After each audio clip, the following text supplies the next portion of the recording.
Hello and welcome to DFS Coach Talk. Today is Friday, March 18th, 2022. I am Joe Sarvati, affectionately known as Coach, and I am here on behalf of DFS Coach Talk to go over an incredibly awesome 12-game NBA main slate tonight. These are the kind of slates we live for here at Coach Talk, and we are really ready to get after it. If you're watching right now on YouTube, please hit that thumbs up right at the start here and hit that subscribe button. Those thumbs up and hitting and subscribing is huge for us here at Coach Talk. We really, really do appreciate it. All right, no messing around at all today. We mean business. We're getting after it, and we're going right to game one. Here we go. Dallas Mavericks at the Philadelphia 76ers. Philadelphia is a 2.5-point favorite at home, 217.5 low total, 107.5 implied for the Mavericks, 110 flat implied for Philly. Coming into the game, Dallas is 43-26, Philadelphia 42-26, so almost identical records as they tussle here on this Friday night. Marquise Chris questionable for Dallas. He's been out forever. He may get a few rotational minutes. Reggie Bullock remains out, as does Tim Hardaway and Theo Pinson. For Philly, one questionable tag, and it may make just a small difference in this game one way or the other. It's a gentleman by the name of Joel Embiid. So let's see what happens here.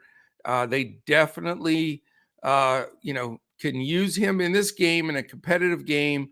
We'll see if he plays. I think he plays. My initial projections, I have him in. It is not a back-to-back for Philly. It is the first night of a back-to-back, however, for the Mavericks.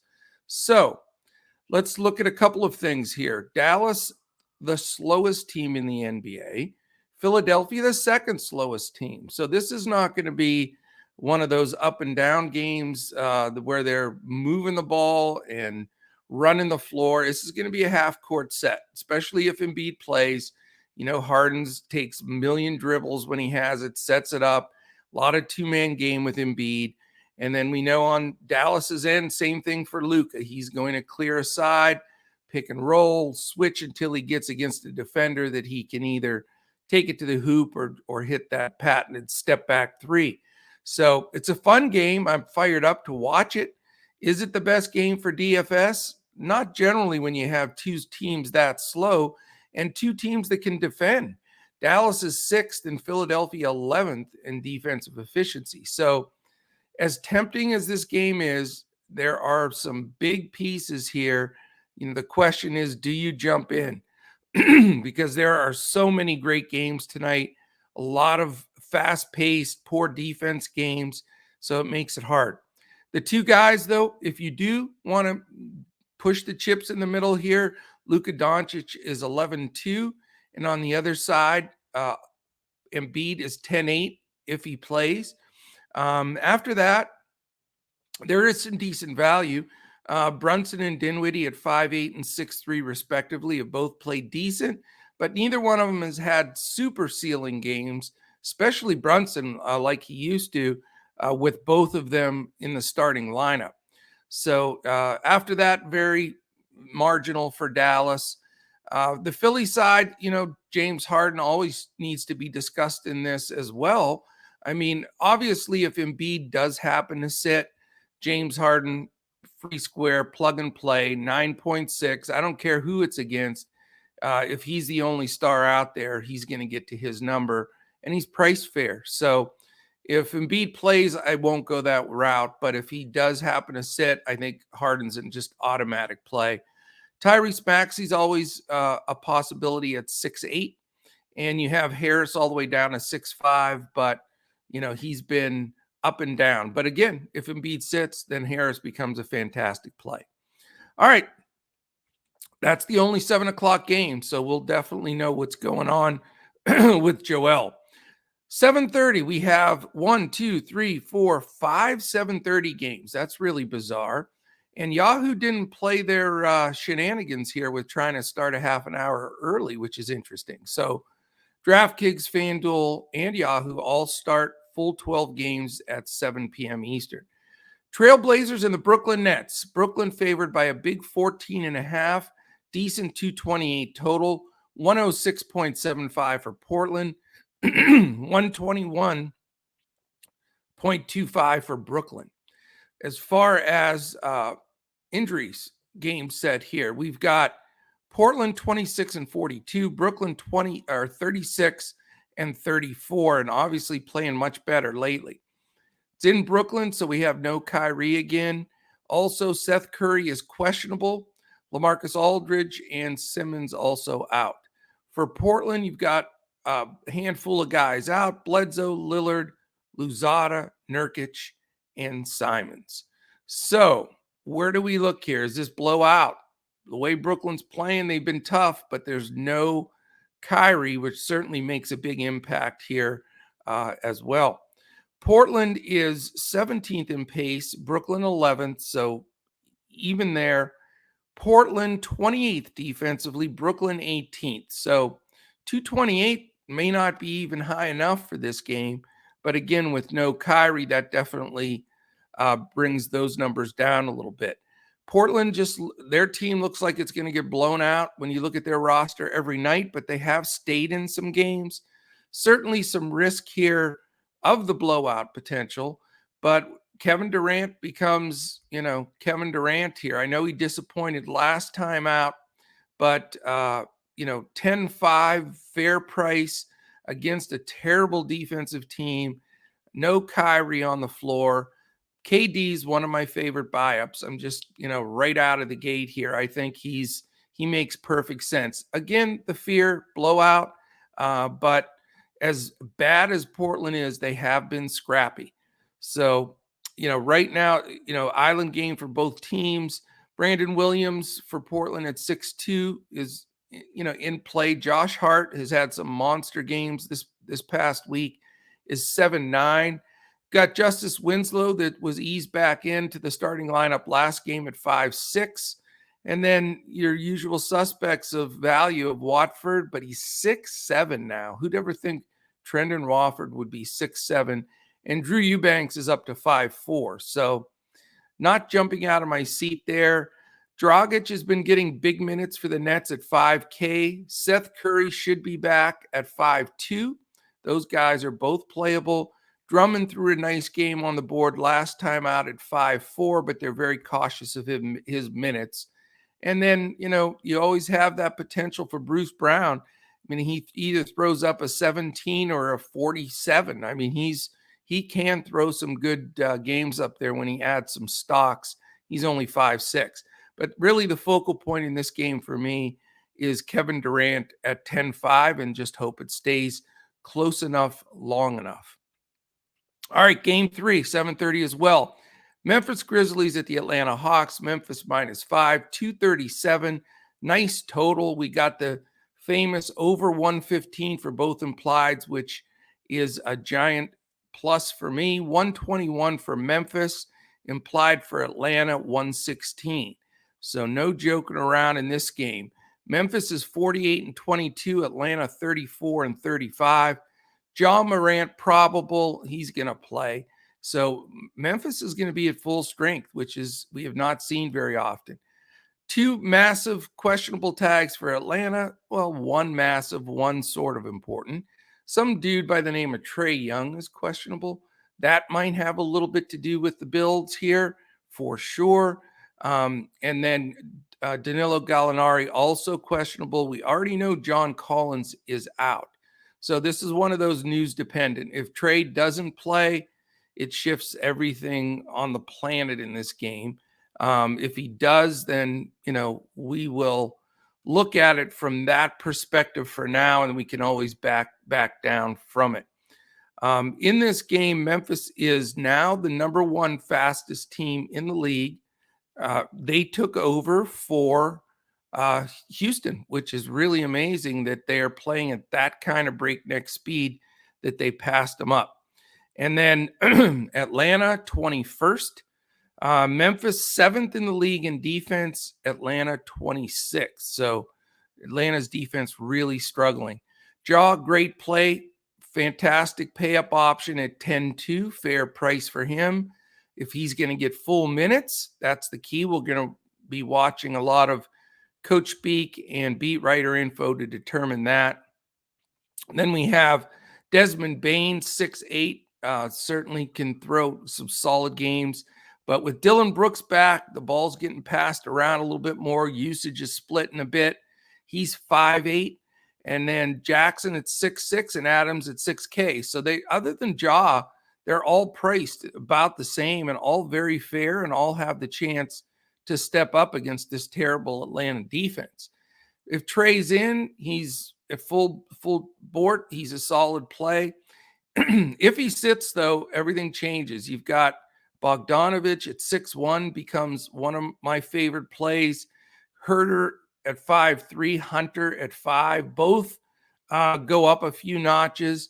And then Capella at 6'3", as much as I don't like to play him in general, there's still no John Collins, and he's getting decent run, although Okongwu really is starting to take more and more of those minutes, and it's becoming pretty close to a split. So for me, I just need the Trae Young news, and we'll definitely react accordingly. And this game I will have some exposure to for sure. Just hoping I'll have all the news prior to that 7:30 tip. All right, the next 7:30 game. Washington Wizards, New York Knicks. Knicks by 5.5, 225.5 total. 110 implied for Washington, 115.5 for the New York Knicks.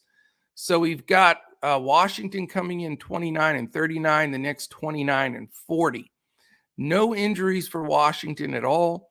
Grimes is probably back in the mix for the Knicks rotation. He's probable today, but we still have Nerlens Noel and Derrick Rose out.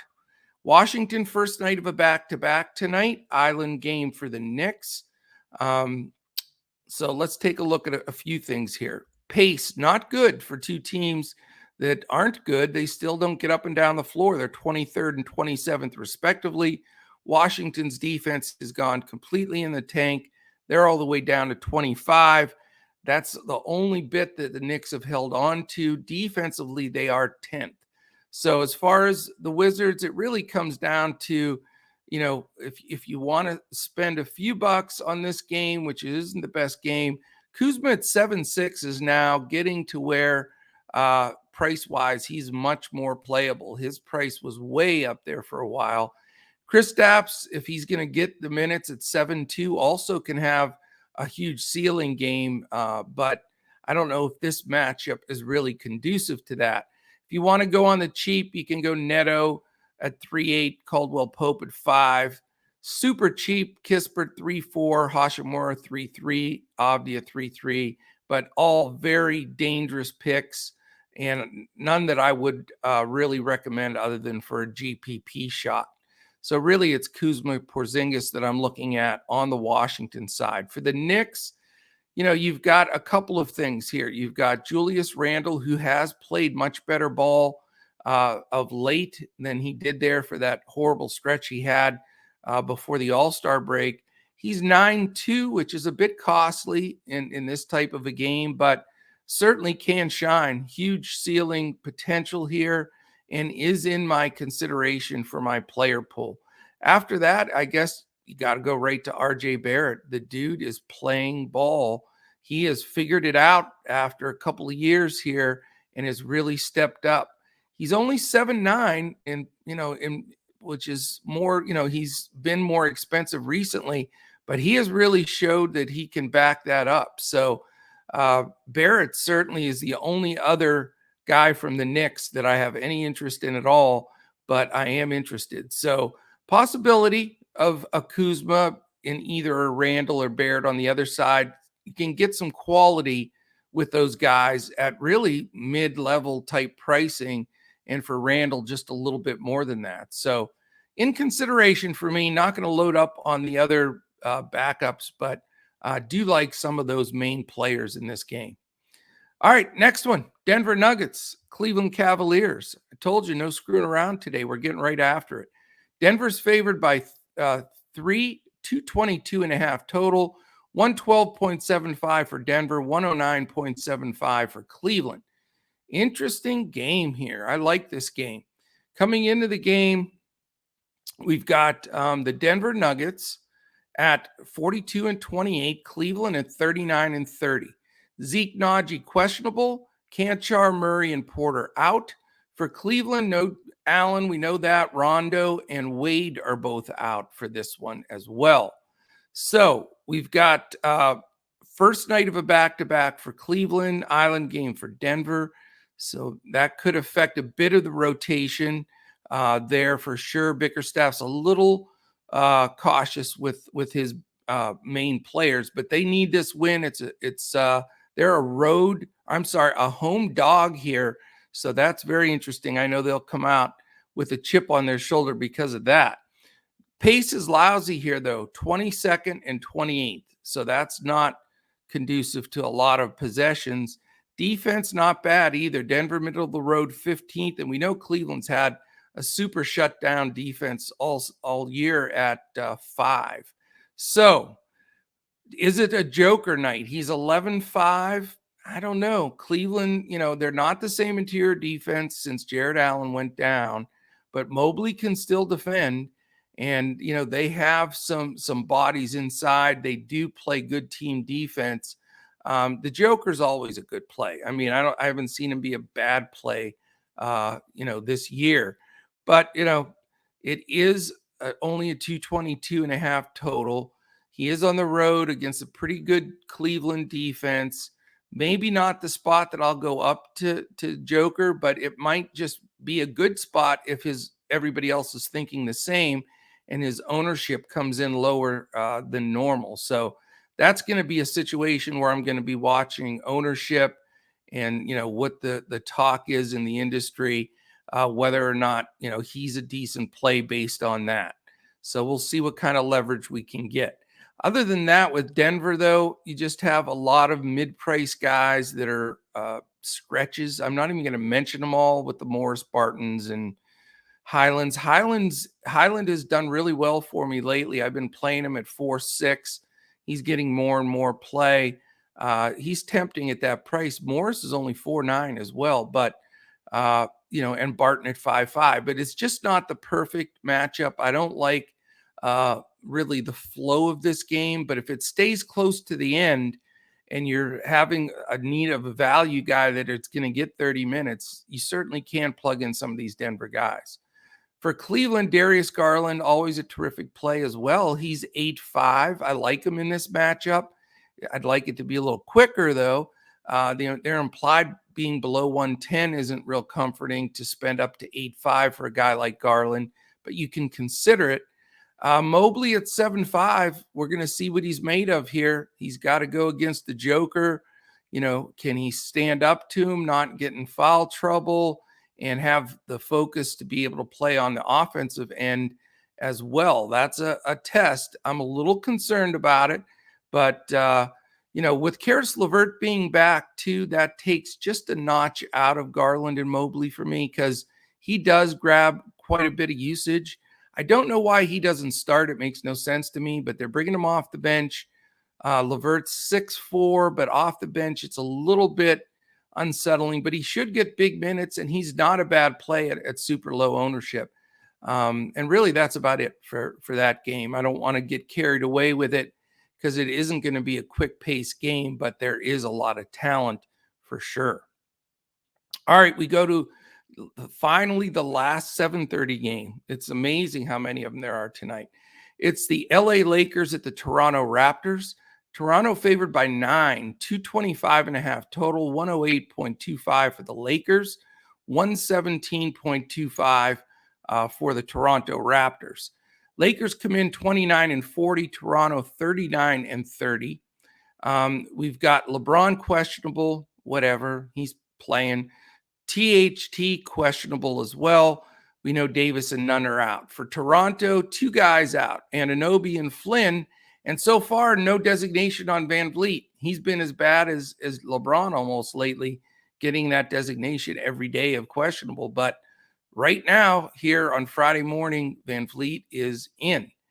So coming into this game, first night of a back-to-back on the road for LA. So I guess, people can say, well, maybe LeBron will sit, but I doubt it. They need every win they can to get into the playoffs. And, we'll see. But 7:30, no worries, plenty of time. Not like he's usually the late game when you have to sweat out, swap and stuff. You'll have plenty of time to do that and lots of games to work with. So if don't have any fear at all, if you're going to put LeBron in there, which he does make sense at 10-7, you have plenty of swap time if he does sit. Lakers are 6th in pace, Toronto 26th. And then defensively, Lakers 16th, Toronto 12th. So this, you've got a lot of big names here, a lot of guys that can score the ball. It will be a tempting game for a lot of people to roster, but I'm not as crazy about it, to be honest with you. I think Russ at 8-3 still ridiculous. LeBron at 10-7, I get. The rest of the guys, I just not interested. There's just too much of nothing with this squad, and they can lay eggs all over the place. I get it that some people are going to be tempted for Monk and Howard and different guys, but there's a lot of incurred risk there for a game, a night where you have 24 NBA teams lacing them up. Toronto, a little bit different. Siakam at 8-9 has had some terrific games. Van Vliet's price has come all the way down to 7-6. So if he's going to play and get his minutes, I think he's a really nice play here. He is the one guy I have circled thus far.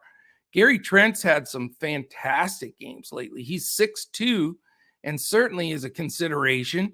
Scotty Barnes' price is 7-7, which is fair, mid-level price. So really the four Raptors there, Van Vliet, Trent, Barnes, and Siakam, all get some interest for me. And then on the other side, like I say, we need to see how it shakes out, but LeBron would be the play, in my opinion, to go to if we're sure he's going to lace them up. All right, we go to the 8 o'clock games. We only have 2 of those tonight. First one is the Indiana Pacers and Houston Rockets. It is Indiana -3, and how about this total? 240. And implied smashed our 115 number we're looking for. 121.5 Indiana implied, 118.5 for the Houston Rockets. How nice is that? Indiana's 23-47. Houston is 17-52. We don't care about that on DFS. We like that these two teams are lousy because they're makes them equal. We've got a questionable tag on Goga and also Chris Duarte. So 2 rotational guys we need the news on. Isaiah Jackson is out. That's big news. McConnell and Turner remain out. For Houston, Eric Gordon, questionable. Garuba and Wall, my 2 guys that I waste 5 seconds on every single day, are still out. As far as the fact that it's an island game is very helpful. The fact that Indiana's 13th in the league in pace, Houston is 3rd, so you got all kinds of pace here. And how about the defense? Indiana 27, Houston remains last. So terrible defense, great pace, high Vegas total, nothing to lose for these teams. I'm telling you, this game needs some exposure to your roster, your lineups, your prize picks, your prop bets, your straight bet. I mean, focus on this game tonight, I think. I'll be walking away with probably a good 3 guys from this game, which is a ton when you consider there are 24 teams playing. Let's look at it. Malcolm Brogdon, 7-7, very fair price. He's playing well. When he's been playing great. Halliburton, a little too high. He's the guy I'm not going to go to at $9K. He's overpriced because that has increased with Brogdon being out. So I much prefer Brogdon there. Hield at 7-4, nice play. And then I like O'Shea Brissett at 4-7, I think is a steal. Jalen Smith's my favorite play on this entire team here, though. You've got no who is out? I said you've got no Jackson and Goga questionable. So if Goga sits, Jalen Smith will be my lock washer play of the day, my favorite play. If Goga plays, I'm still going to like Smith a lot, but he's not going to be the 100% plug and play everywhere. But he's only 5'7". He makes perfect sense here. If Duarte, plays or not means something, because you'll get more minutes from Stevenson and Washington, Terry Taylor, some of their bench. But I do love this side. I think Brogdon's priced right. Hield is fair. Brissett's cheap. And Jalen Smith is a smash. For Houston, you've got some similar great plays here. KPJ, 6'4", fair. Jalen Green, 5'8". We know how hot he's been of late. Not really interested in Gordon Tate. Wood, if he gets full minutes at 7'3", very playable. Can also take a nice low ownership on a Dennis Schroeder at 5'2", or a KJ Martin at 4'2", who's been getting big minutes. So love this game, love the combination of these players, and I will be focusing a lot on this one. All right, we go to the next 8 o'clock game. We're kicking tail on the speed today. I want to get this info in for everybody because a lot of preparation needs to be done today. 8 o'clock, Oklahoma City Thunder, Miami Heat. Miami minus 16. So danger, Will Robinson, danger. If anybody, that shows my age. That's way back. TV show reference. Look that one up. It was a great show. We thought it was really cool back in the day. Miami 16-point favorite, 101.75 implied for the Oklahoma City Thunder, 117.75 for the Miami Heat. We've got the Thunder coming in at 20-49, Miami 46-24. Home game on a Friday night in South Beach against one of the worst teams in the league. I don't think Jimmy Butler's playing. They have Jimmy Butler and PJ Tucker listed as questionable. This is definitely the kind of game that Jimmy sits. So I'm initially, even though he's hasn't been designated anything below questionable, I'm not counting him in for right now, but we'll follow that news. Also, not just Butler and Tucker listed as questionable, but Caleb Martin, Jimmy's backup. Big thing for Oklahoma City, though, SGA is questionable. So if he sits, I don't see how this game doesn't blow out. And I want to run from this game if that's the case.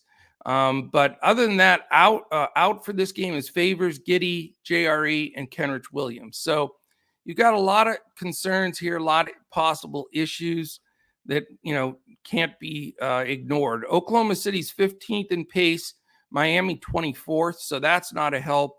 Oklahoma City 17th, which isn't bad defensively. Miami's 4th. So this is my fear game that I think can sink a lot of ships. Definitely need the news. If SGA does play, he's playable, even though he's a big fat 9'9". He wouldn't be my first pay-up option, but at least you can think about him. If he doesn't play, that's where I could get some value from the Thunder, but I'm not crazy about it. You've got Trey Mann at 5'2". You've got Aaron Wiggins at 4'5". Theo Maladon 3'6", Poku 5K. On second thought, don't play any of these Skaboojis. They cannot get it done against the Heat. I'm sorry, not to be disrespectful to any Thunder fans out there, but they're terrible.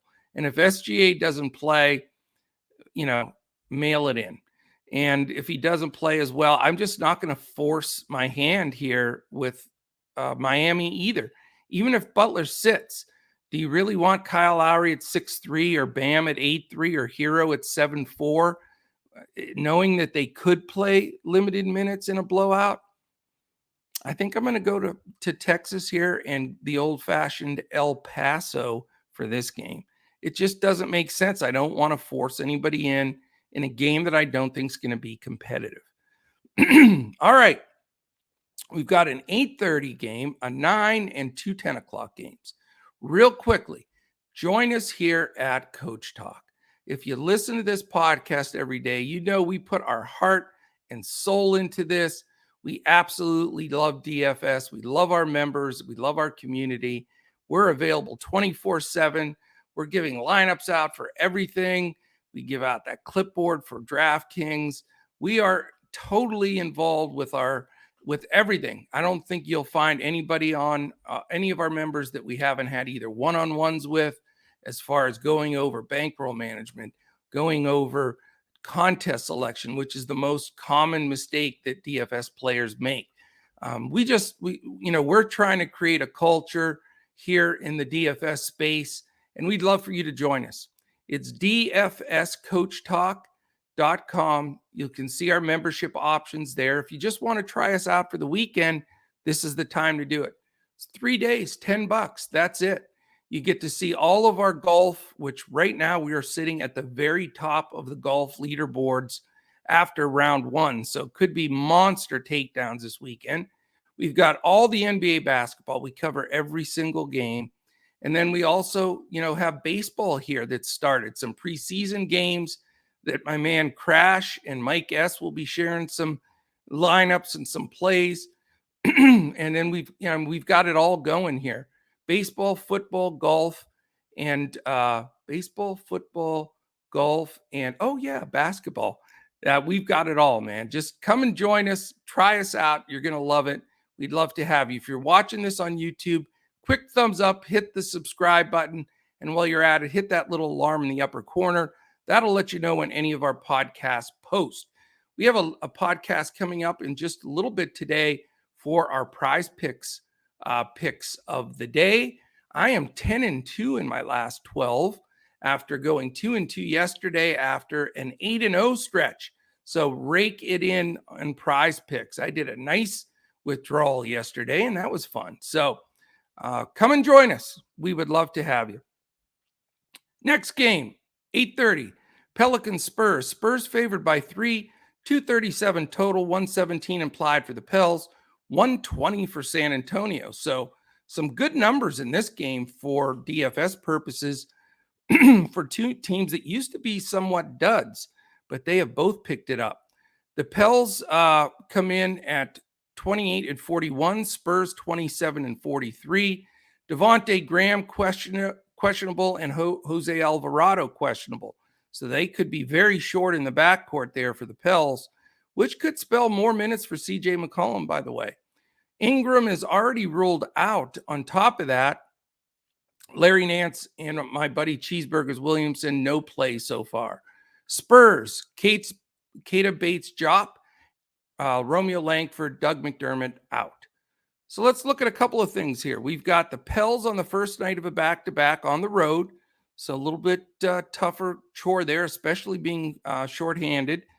The Spurs, it is an island game. A couple of things here. Pace, Pels, a little bit below middle of the pack, 18th. We know the Spurs are playing faster than I think any pop team has played. They're 5th in pace. Defensively, not going well for either squad. Pels 22, Spurs 20. So one of my favorite plays tonight is CJ McCollum. No Ingram, and I think that this game just fits. Graham may or may not play. Alvarado may or may not play. So this, even though there's 2 games tonight and tomorrow for the Pels, they need to win every game if they're going to get in. I think CJ is a really nice play at 9-3. If you want to play up on the other side, another guy that we don't even have to say he's a great play because he's a great play every night. That's DeJounte Murray. He's a 10-6, which stings a little bit. But if this game stays close as expected, it really could be a McCollum and Murray shootout back and forth. And that is very tempting to hit both sides of that for sure. So definitely 2 guys I'm looking strongly at. After that, if you're looking for a little more value, you have a Herb Jones and Jackson Hayes, 5-9 and 5-1. Joval versus Pirtle doesn't make me jump out of my seat. They're both similar style, bully ball players. Joval's 8-4, Pirtle 6-9, a little expensive for my liking. Gambling with some of the Spurs guys, it's hard. Keldon Johnson can have a great game or a terrible game. Same thing with Devin Vassell and Josh Richardson and Lonnie Walker and Josh Primo.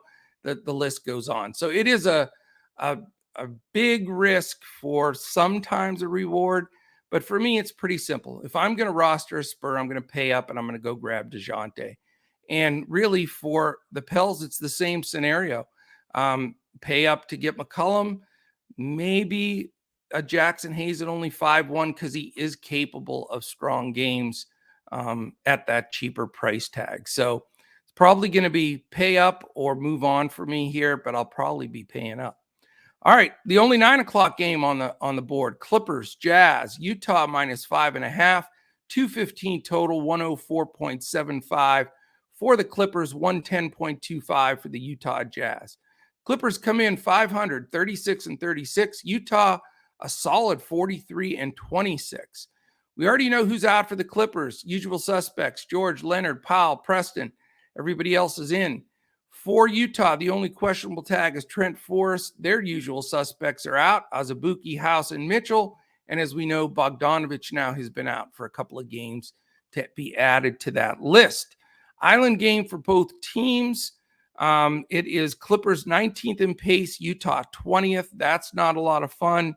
Defense, also not a lot of fun, 8th and 9th.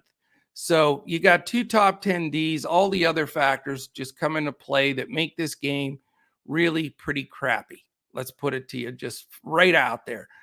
Reggie Jackson, everybody seems to flow to him a lot, 7-6. He definitely can have some up games. Morris, same thing at 6-1. It is a complete trap shoot. I should say trap or crap shoot. How about trap shoot being the new word we'll use when the game can be bad? Trap shoot. How about that? Coffee, Batum, Zubats. Zubats has been better lately. I'll give him that. Mann, Kennard, Covington, Hartenstein. I mean, please. It gives me acid reflux just saying those names. So really not interested on the Clippers side, except a slight consideration for Jackson and Morris. Utah side, it's definitely interesting. You know, the question is, what's going to happen here as far as this rotation? Let me look again to make sure. We've got the thing is Mitchell being out. That's the big thing. So Azubuike, Bogdanovich, House, and Mitchell. So Mitchell out for sure. And that does make Utah, like, where is that usage going to go to? So let's look at that for a brief moment here. This probable starting lineup is Conley, Clarkson, O'Neal, Hernan Gomez, and Gobert, with Whiteside, Gay, maybe Nickeil Alexander-Walker. He hasn't played much. Trent Forrest, who is questionable. Eric Pascal. I mean, it's interesting. So somebody's going to have to be taking the shots. We know Gobert isn't an offensive player, really. He's just going to get some lobs and rebounds. So where did the majority of those shots go? I think possibly this may be the first time all season, I'm not kidding, Mike Conley is an option for me. He's 5'7". I have not played him since last season, I don't think, because he is fading into the sunset, but he's got to step up and score here. And I don't know if a lot of people are going to be confident enough to take him. The other guy that's going to be a volume shooter here, maybe 20 shots, is Jordan Clarkson. He's 5'8", which is very fair as well. He's had a lousy season. His percentages are terrible.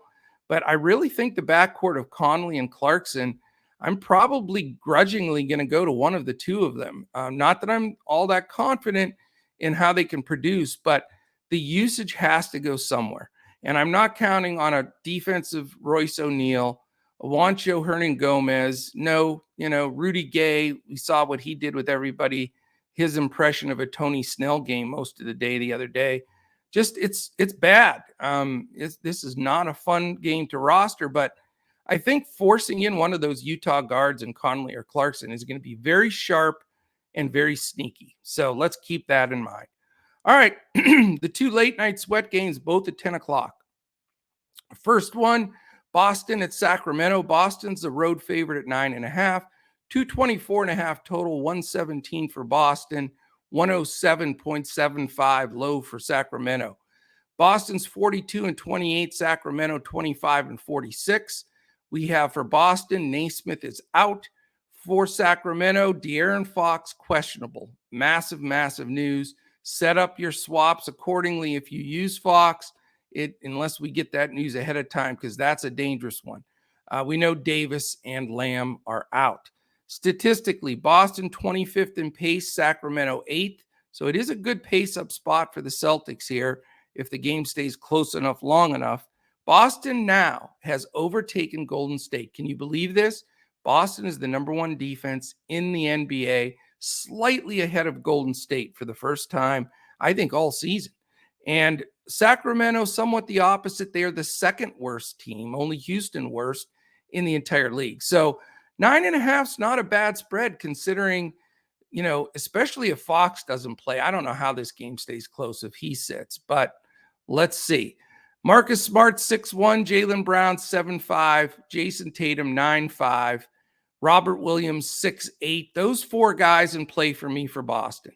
If I think it's going to stay close, if Fox gets, or close enough, I should say, and if Fox gets ruled in, those four all I think are priced fair. Those would be considerations for me, but not smash plays by any stretch.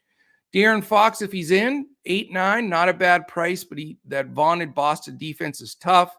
And then Sabonis is the only other guy I would even consider on this entire team. He's 8-7.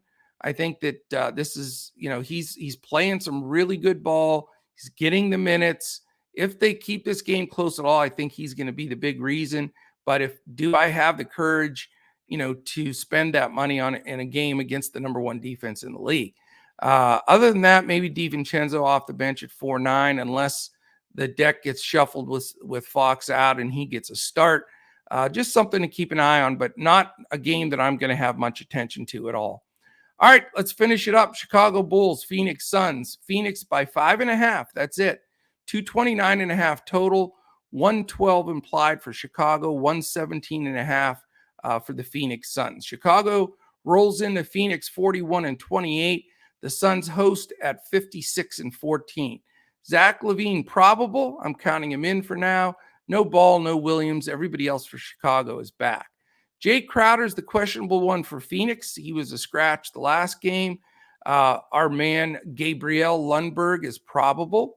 I say our man because we don't really know who he is very much. And then the guys that are out, Johnson, Kaminsky, Paul, and Saric. So coming into this game, statistically, Chicago 16th in play pace, Phoenix 10th. Defensively, Chicago 19th, and Phoenix a tough third. So do we look to anybody here? And 229.5 is a decent total. 5.5 a fairly close spread. We've got expensive Bulls, though. That's the problem. 7-7 LaVine, 9 for DeRozan, and 8-1 for Vuk against the Suns' tough defense in Phoenix. It's hard to spend up for those guys against that squad, but maybe you sneak one of them in there. I think the ownership will be down because it's a late game, because their prices are high and they're playing such a good defensive team. And more than likely, one of them will probably go off. So to have some exposure there is decent. Not interested in any of the bench guys or the other starters for Chicago. I think you go, suck it up and buy up for one of the three bigs of Chicago, or you just don't play any of them. For Phoenix, obviously, Devin Booker's always a terrific play at this point at 9-1. He's a little expensive, but makes perfect sense here. He'll be on my short list of guard buy-ups. And then Cameron Payne, 7-1 seems like a lot to spend for him, but man, he dominates the ball when he's out there. He runs the point like a starting point guard, and he's getting more and more comfortable the longer the Paul's out. So not out of the question at 7-1. Wouldn't play both Payne and Booker together, but if I can't get the extra 2K to get up to Booker, then Payne is an option. After that, though, not crazy. DeAndre Ayton, yeah, 7K, cheap price. He could do well. Vuk's not a good defender, but I just never feel comfortable with his minutes. McGee gets nice minutes. They rotate around. I just don't know if I want to spend up, although that is pretty cheap for him. If Crowder sits, it does bring more of a Mikal Bridges at 6-1 into play. Everybody did somersaults, flips, and passed out over being able to grab Torrey Craig at 4K, and the dude paid off. I got to give him credit. But this isn't the exact same scenario, and Crowder is questionable, so we'll keep an eye on that as the night goes. So Interesting set of games. There it is, 24 teams, 12 games. Our favorite here at Coach Talk. We love when we have these giant slates. We think it gives us a massive edge. We are so fired up for this slate. We hammered this out in 45 minutes. That was my goal because I wanted everybody to have time to listen, check it out, get those lineups built. Come and join us, dfscoachtalk.com. We'd love to have you. We have a Major League Baseball giveaway. Check us out on Twitter at DFS Coach Talk. We're giving away a full season membership for baseball. That's all the way until October 2nd. So all you have to do is jump on, tweet out, and to another DFS player or friend that qualifies you for that pick that we're going to make in a week. So you got a little time there. We also have all kinds of specials and contests and everything else going. Just check us out. If you have any questions, again, we're on Twitter at DFS Coach Talk. I'm at Joe Sarvadi, JoeSarvadi. Thank you for listening. I hope you absolutely just roll away with big, gigantic wins tonight in all FanDuel, DraftKings, and Yahoo. We'll be supplying for all of them, and definitely look forward to that. Saturday, tomorrow is going to be a fun day. Good schedule. I'm with Crash. Josh and I will do the podcast for both DFS and prize picks.